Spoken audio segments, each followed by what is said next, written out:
warahmatullahi wabarakatuh. Perkenalkan, saya Syaira Anissa Arif, mahasiswi farmasi Universitas Islam Bandung. Melalui video ini, aku bakal menjelaskan terkait apa itu dagu sibu.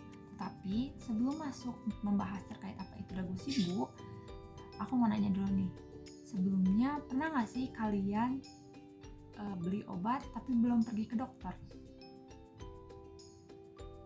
Pasti pernah dong ya. Nah, itu yang namanya swamedikasi.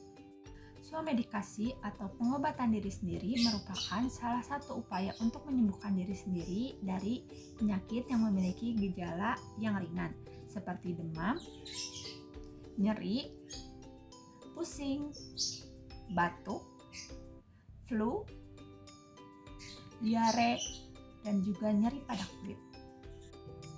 Swamedikasi perlu dilakukan dengan baik dan benar agar tidak terjadi kesalahan dalam pengobatannya. Sehingga dalam melakukan swamedikasi, kita harus menyesuaikan dengan penyakit yang dirasakan.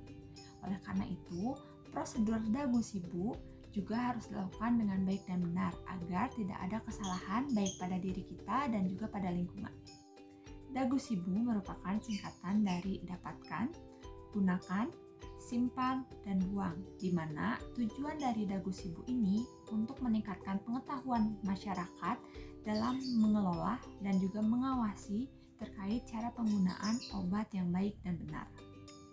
Singkatan yang pertama itu ada DA atau dapatkan, di mana kita perlu mendapatkan obat di tempat yang baik dan benar, yang sudah terjamin mutu, kualitas, dan sudah berizin, seperti apotek, instalasi rumah sakit, klinik, puskesmas, dan toko obat yang sudah berizin. Dalam melakukan pembelian obat, kita harus mengetahui terlebih dahulu terkait penggolongan obat, di mana penggolongan obat ini akan membantu kita untuk mengetahui apakah obat tersebut dapat dibeli secara bebas atau tidak.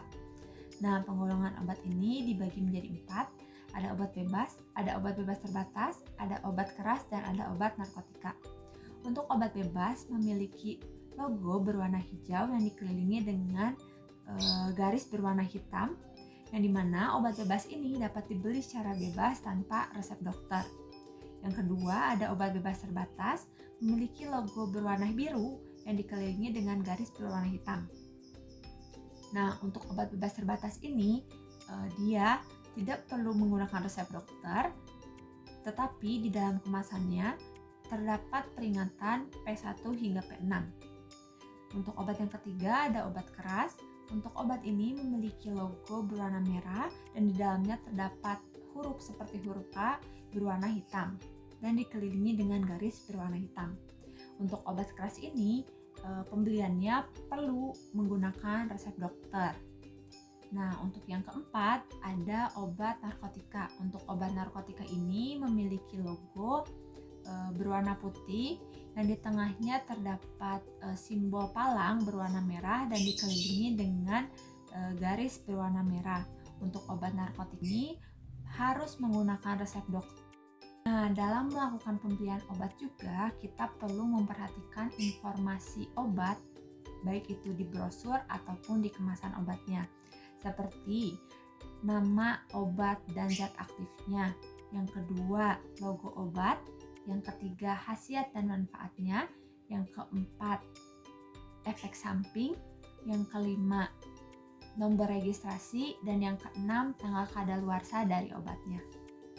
Singkatan yang kedua itu ada GU atau gunakan, di mana dalam penggunaan obat ini perlu diperhatikan 3 hal. Yang pertama ada dosis, yang kedua ada aturan pakai, dan yang ketiga ada lama penggunaan obatnya.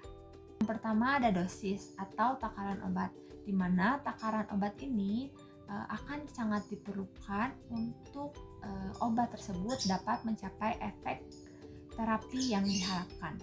Kedua itu ada aturan pakai atau frekuensi penggunaan obat. Perlunya aturan pakai ini agar obat di dalam tubuh dapat bekerja secara maksimal, sehingga perlu mengkonsumsi obat dengan waktu yang sesuai. Misalnya, aturan pakai penggunaan obatnya itu 2 kali 1 1 tablet, sehingga artinya kita perlu mengkonsumsi obat tersebut pada pagi dan malam hari masing-masing 1 tablet. Yang ketiga itu adalah waktu penggunaan obat, di mana lama waktu penggunaan obat ini lama merupakan obat yang digunakan untuk mencapai efek terapi yang diharapkan.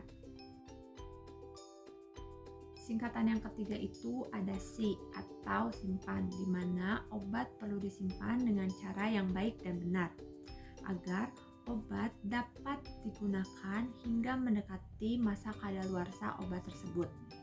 Nah, untuk cara penyimpanan obat yang pertama itu ada meletakkan obat tersebut pada kemasan aslinya dan menyimpan obat sesuai dengan aturan di kemasan obatnya. Yang kedua, meletakkan obat jauh dari jangkauan anak-anak dan tidak terpapar sinar matahari secara langsung. Yang ketiga, itu tidak boleh melepas etiket yang menempel pada wadah obat dan selalu perhatikan tanggal kadaluarsa dari obatnya. Singkatan terakhir ini ada bu atau buang, di mana obat yang sudah kadaluarsa perlu dibuang dengan cara yang baik dan benar. Untuk cara pembuangan obat ini, yang pertama yaitu melepas etiket atau label yang masih menempel pada kemasan obat. Kemudian yang kedua, jika obat tersebut berbentuk tablet atau kapsul, maka perlu untuk dihancurkan terlebih dahulu, lalu dimasukkan dalam plastik dan digabung bersama tanah atau air. Kemudian untuk obat yang bentuknya sirup atau cairan dapat dibuang terlebih dahulu isinya ke saluran pembuangan air. Baru setelah itu kemasannya dapat dibuang. Dan yang keempat, jika obat tersebut dalam bentuk kemasan strip, maka stripnya dapat dirobek terlebih dahulu atau dirusak terlebih dahulu baru dibuang. Mungkin cukup sekian yang dapat saya sampaikan terkait dagu sibu. Jadi ingat selalu terkait dagu sibu agar manfaatnya dirasakan oleh tubuh kita dan juga oleh lingkungan. Terima kasih.